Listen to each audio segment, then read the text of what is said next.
नमस्कार मित्रांनो, स्वागत आहे आपल्या सागर ब्लॉग यांच्या चॅनलवरती. तर आपण आज चर्चा करणार आहोत की माणसाने कसं ध्येयाकडे जायचं आणि ध्येय कसं गाठायचं त्याबद्दल आपण 4 गोष्टी समजणार आहोत. तर आपण हे समजून घ्यावं आपले मित्र सागर काळे यांच्याकडून. मी काय सांगणार आहे? नमस्कार मित्रांनो, आज आपण एका टॉपिकवरती बोलणार आहे. तो टॉपिक म्हणजे हॉट टॉपिक आहे. खरं तर सागर एक विषय आहे हॉस्टेल मेस हा असा विषय आहे की सर्व हॉस्टेल बॉईज हे त्याच्यावरती काय म्हणतात त्याला राग काढतात सगळे पोर हॉस्टेल मेसवरती. हॉस्टेल मेस असं की ती जगात कुठं जेवणच नाही त्या प्रकारचं. आता कालचा दिवशी बघा मित्रांनो, काल आम्हाला आलू पराठा होता. आलू पराठा असा होता की त्याची जाडी 10 सेंटीमीटरची फक्त पिठाची जाडी होती. त्यामध्ये आलू नावाचा प्रकार नव्हता काय. म्हणजे माणसाच्या आतमध्ये आलूशिवाय सगळं जातं आहे, पीठच आहे सगळं आतमध्ये. माणसाच्या आतडी जळून गेले आतमध्ये पीठ खाऊन. हॉस्टेल मेसमध्ये दुसरा प्रकार म्हणजे छोले. मी काय म्हणतोय, दिल्ली पंजाबवरचे जे नॉर्थ इंडिया आहे का, तिथं ज्या प्रकारे छोले वगैरे खात नाही ती आपल्या फक्त आमच्या सिंहगड कॉलेजच्या मेसमध्ये छोले भेटतात. छोले पंजाबी, छोले आलू, छोले म्हणजे प्रत्येक भाजीमध्ये छोले, कधी कधी छोली मेथी काही पण करून टाकतात माहिती का.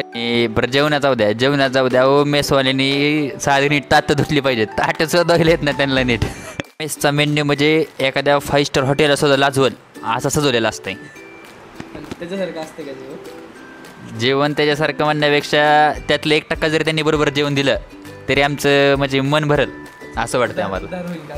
उदाहरण म्हणजे त्यांनी त्या नावाला साजेसं जर त्यांनी जेवण बनवलं तर म्हणजे बरं वाटेल बाबा, मेसला खातोय काहीतरी वाटेल, जरा चांगलं आहे. जेवण सफल म्हणजे संपलं. मी सगळ्यांना म्हणा हॉस्टेलची मेस घ्या मग परत.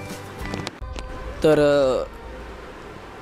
रोहनचं बोलणं आपण ऐकलंच असेल, कारण त्यांनी त्याच्या मनातली भडास आणि त्याचे 2 जे बोल होते मेसबद्दल त्याने त्याचे व्यक्त केले. आय होप तुम्ही पण बघणारे व्हिडिओ आमचा विचार करत असताल मेसबद्दल. तर आजच्या एपिसोडमध्ये आपण बघितलं असेल की मी स्टार्टिंगच एक जंक फूडपासून केली होती. आणि याचं कारण होतं की आमच्या मेसबद्दल थोडं तुम्हाला डिटेलिंग सांगण्याचं, आणि ते काम रोहनने बखूबी केलं आहे.